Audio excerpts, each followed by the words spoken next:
नमस्कार and welcome you world affairs. मैं हूं प्रशांत धवन। नाउ यहाँ पर आप देख पाओगे ये वीडियो आज के समय दुनिया भर में वायरल हो चुकी है। ये आप देख रहे हो कौन है? ये एक्चुअली स्टाफ है श्रीलंका के पूर्व प्रेसिडेंट गोटाबया राजापक्षा का। पूर्व इसलिए क्योंकि इन्होंने रिसेंटली रिजाइन कर दिया अंडर प्रेशर, और ये यहाँ पर भाग रहे हैं, अपना देश छोड़कर श्रीलंका का प्रेसिडेंट भाग रहे हैं एक नेवी की शिप में। अब आप कहोगे अच्छा रीजन क्या है कि नेवी की शिप में प्रेसिडेंट को भागना पड़ा? तो रीजन देखो, ये रहा आपके सामने। ये आप देख रहे हो यहाँ पे जो बिल्डिंग है, ये प्रेसिडेंट्स हाउस है श्रीलंका में। और जनता ने, लाखों लोगों ने इस तरीके से प्रेसिडेंट्स हाउस को घेर लिया। प्रेसिडेंट हाउस के कई लोग अंदर चले गए। जो swimming pool president of Sri Lanka use करते थे उसको यूज किया। और ऐसा नहीं है कि ये लोग सिर्फ प्रेसिडेंट हाउस देखने के लिए यहाँ पर गए हैं, नहीं, रियलिटी में इन लोगों का गुस्सा यहाँ पर सामने आया है क्योंकि श्रीलंका की आर्थिक हालत देखकर, श्रीलंका में जो आम आदमी है उसकी सफरिंग देखकर एक बड़ी पॉपुलेशन सड़कों पे आ गई। और इसने कहा कि अभी जो भी सरकार है इनको थोड़ा बहुत हम हिलाएंगे, क्योंकि श्रीलंका का आम इंसान ना पेट्रोल ना डीजल पावर कट रेगुलरली हो रहे हैं, इस वजह से बहुत ज़्यादा सफ़र कर रहा है। मैं आपको ये बता दूं, श्रीलंका के कई मोहल्ले हैं वहां पर कचरा तक नहीं उठा। क्यों नहीं उठा?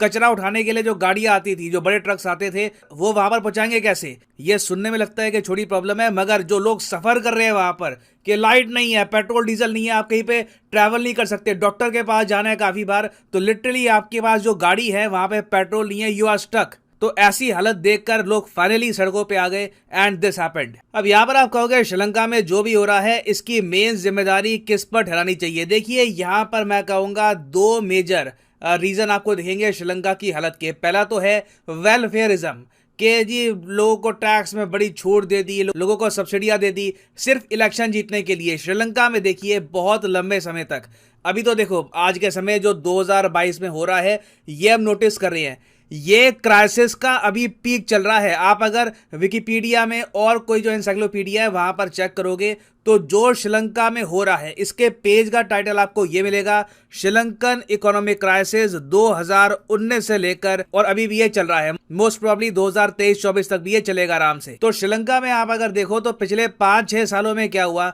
कि जो सरकार थी इसने अंधे टैक्स ब्रेक्स दिए लोगों को। मतलब कि एक बार को लोगों को खुश करने के लिए ना, उनको ये कहा कि आपको इस टैक्स में माफी, इस टैक्स में माफी, इवन दो श्रीलंका की इकोनॉमी ये सब सस्टेन नहीं कर सकती थी, मगर ये सब टैक्स कट्स दिए गए थे ताकि सरकार की इमेज यहाँ पर बढ़िया हो जाए, इलेक्शन जीतने में आसानी हो। और ये चीज़ मैं आपको बता दूं, हमारे प्यारे भारत की कई स्टेटों में भी देखी जाती है। हालांकि मैं यहाँ पर ये भी ऐड करूंगा, जो श्रीलंका में हो रहा है इंडिया में कभी नहीं होगा। आपने रिसेंटली ऐसे आर्टिकल देखे होंगे कि पीएम मोदी की मीटिंग हुई कई सेक्रेटरीज से, कई गवर्नमेंट ऑफिशियल से, और वहाँ पे ओपनली बोल दिया कई लोगों ने कि जो हालत चल रही है पंजाब में, दिल्ली में, तेलंगाना में, आंध्र प्रदेश में, बंगाल में, यहाँ पर भी फ्रीबीज दिए जा रहे हैं। सरकार क्या कर रही है? सरकारी खजाने से सीधा लोगों को एक रिलीफ देने के लिए कि चलिए हम आपकी बिजली यहाँ पर माफ कर देते हैं, पानी का बिल यहाँ पर माफ हो गया। तो ये सारी जो फ्रीबीज है जो सरकारें दे रही है, इसकी वजह से जो स्टेट गवर्नमेंट है, जो यूटी है, इनमें प्रॉब्लम्स आ रही है। मगर देखो इंडिया में क्या है,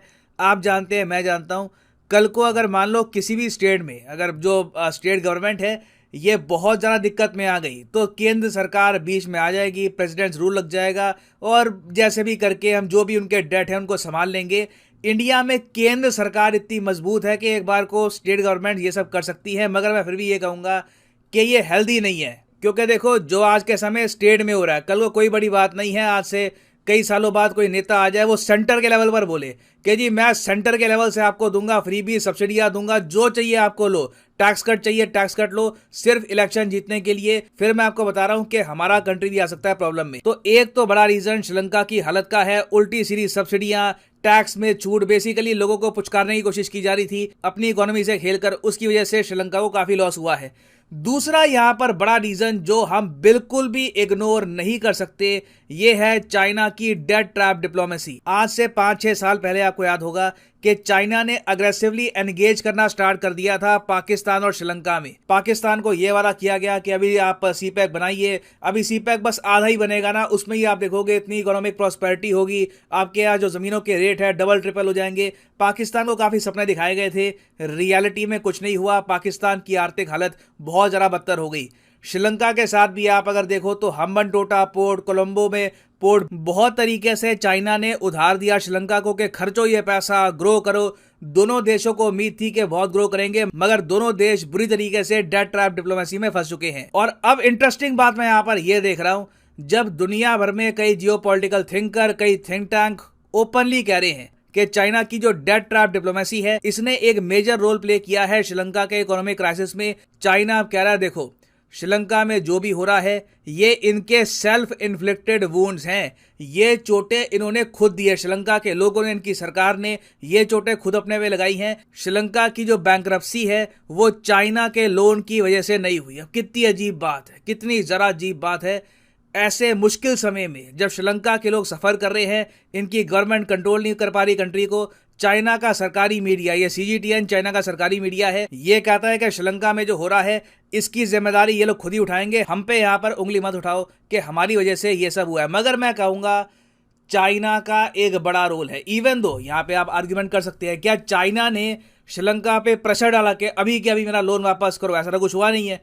देखो हुआ नहीं है, मगर जिस आसानी से श्रीलंका को लोन मिले थे चाइना से, मैं ये कहूंगा इनकी सरकार में जो बहुत सारे एडमिनिस्ट्रेटर्स थे इनका दिमाग खराब हो गया था। एक बार को क्या है कि श्रीलंका, पाकिस्तान में सरकार, आम आदमी, ब्यूरोक्रेट सब ये मान के बैठ गए थे कि चाइना कोई अलादीन का चिराग है, उसको बस रब करना है और जितने का लोन आपको चाहिए लोन आपको मिलता रहेगा, कोई रुकावट नहीं आएगी। तो एक बहुत ही लंबे समय तक आप कह लीजिए चाइना एक ब्लैंक चेकबुक लेके घूम रहा था और इन्होंने बहुत से लोन बांटे श्रीलंका और पाकिस्तान में। अब यहाँ पर आप सोच कर देखिए, जो चाइना इर्रेस्पॉन्सिबली कर रहा था, क्या वर्ल्ड बैंक ऐसा करता है? क्या IMF करता है ऐसा? जो रिस्पॉन्सिबल संगठन होते हैं क्या ये ऐसा करते हैं? नहीं करते। वो एक बार को श्रीलंका को कह देंगे कि देखिए आपकी इकोनॉमी को देखते हुए, आपके और इश्यूज को देखते हुए हम आपको अभी बहुत ही लिमिटेड अमाउंट का लोन दे सकते हैं, हम आपको 10 बिलियन 15 बिलियन के लोन आपको नहीं देंगे क्योंकि आप सस्टेन नहीं कर पाओगे। उनको पता है कि एक इकोनॉमी को इतना आप अगर उधार दे दो तो वहां पे उनका जो पूरा बजट है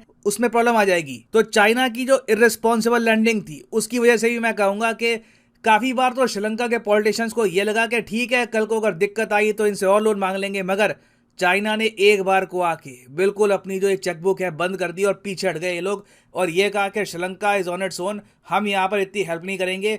आज के समय आप अगर देखो तो इंडिया हेल्प कर रहा है श्रीलंका की बढ़ चढ़ के। हमने अराउंड $3 बिलियन का रिलीफ दिया है इनको लाइन ऑफ क्रेडिट के रूप में, और भी इन द फ्यूचर हम हेल्प करेंगे मेडिसिन बेचकर, फ्यूल बेचकर। बट क्लियरली आप देख पा रहे हैं where it matters the most, India is helping Sri Lanka. और चाइना देखिए एक तरफ तो ये कह रहा है कि देखो हमको ब्लेम आप मत करिए, श्रीलंकन्स आर टू ब्लेम, उनकी जिम्मेदारी है उनके साथ जो हो रहा है। साथ ही साथ चाइना ने एक और प्रोसेस स्टार्ट कर दिया है कि जो हजारों चाइनीज नेशनल्स जिन्होंने श्रीलंका में जमीनें परचेज कर ली थी, ये लोग यहाँ पर फ्लैट्स, प्रोजेक्ट्स, बहुत कुछ बिल्ड करने वाले थे, चाइना ने इमीडिएटली अपने नागरिकों को यह कह दिया है कि जनता सड़कों पे आ चुकी है, जनता को कुछ हद तक पता भी है कि हमने क्या किया है, तो अगर कोई चाइनीज नेशनल मिल गया तो कोई बड़ी बात नहीं है, उसको वहीं पर ये लोग धर लेंगे। तो चाइना ने अभी के लिए प्रोसेस स्टार्ट कर दिया है अपने सिटीजन्स को श्रीलंका से बाहर निकालने का। और आप अब सोच कर देखिए तो साउथ एशिया में अब 2 कंट्रीज हैं जहां पर चाइना के लोगों पर बहुत बड़ा थ्रेट है, और ये बात बांग्लादेश की मीडिया के आर्टिकल्स में लिखी जा रही है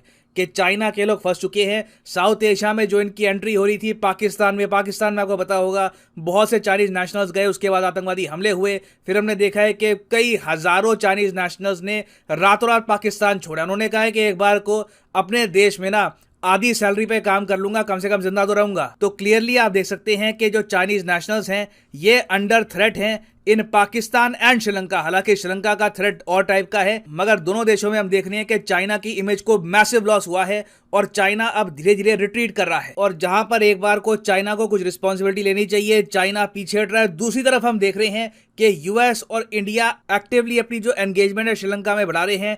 यूएस ने ऑल टुगेदर एक प्रोसेस स्टार्ट कर दिया है कि जल्द से जल्द ये इकोनॉमिक स्टेबिलिटी और गवर्नमेंट की स्टेबिलिटी लेके आएंगे श्रीलंका में। ये भी मैं कहूंगा एक गुड न्यूज है फॉर इंडिया। और नीड मैं कहूंगा अभी के लिए ये है कि श्रीलंका की जो आर्मी है, जो इनकी मिलिट्री है, जो बिल्कुल पीछे बैठ गई है, क्योंकि ये लोग भी आम इंसान के सामने अभी के लिए नहीं आना चाहते। कहीं ना कहीं इनको कंट्री पर कंट्रोल वापस प्राप्त करना होगा, नहीं तो जो इमेजेस निकल के आ रही है श्रीलंका से the country is slowly going out of control. कोई बड़ी बात नहीं है कि यहाँ पर सिविल वॉर हो जाए या फिर कोई एथनिक टेंशन हो सकती है, क्योंकि एक बार जब अराजकता फैल जाए उसके बाद कुछ भी हो सकता है कंट्री में। तो अभी एक बहुत ज्यादा मैं कहूंगा एक नाजुक मोड़ पे है Sri Lanka, and I hope this country survives.